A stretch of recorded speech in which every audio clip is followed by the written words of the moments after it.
ఒక collector Baahubali cinema కోసం 500 టికెట్స్ని కొన్నారు అని తెలిస్తే నిజంగా షాక్ అవ్వాల్సిన విషయమే కదా. అయితే ఇదే సంఘటన ఒక చోట జరిగిందండి. ఇంతకీ 500 టికెట్లు ఎవరి దగ్గర ఉన్నాయో తెలుసా? వరంగల్ అర్బన్ కలెక్టర్ ఆమ్రాపాలి దగ్గర బాహుబలి సినిమాకు సంబంధించిన 500 టికెట్లు ఉన్నాయట. కలెక్టర్గా తనదైన ముద్ర వేసి సంచలనం సృష్టిస్తున్న ఆమ్రాపాలి తాజాగా బాహుబలి 2 కోసం ఏకంగా ఓ థియేటర్ని ఒక షోకి మొత్తంగా బ్లాక్ చేసి పెట్టిందట. అయితే ఇన్ని వందల టికెట్లు ఎవరి కోసమో అన్నది తెలియాల్సి ఉంది. ఆమె కుటుంబం మిత్రుల కోసమా లేక ఇతర అధికారుల కోసమా అన్నది తెలియాల్సి ఉంది.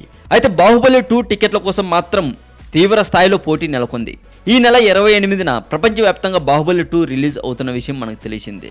ఈ సినిమా చూడడం కోసం చాలామంది క్యూలో నిల్చొని ఇప్పటికే టికెట్ల కోసం కష్టపడుతున్నారు అని కూడా చెప్పొచ్చు.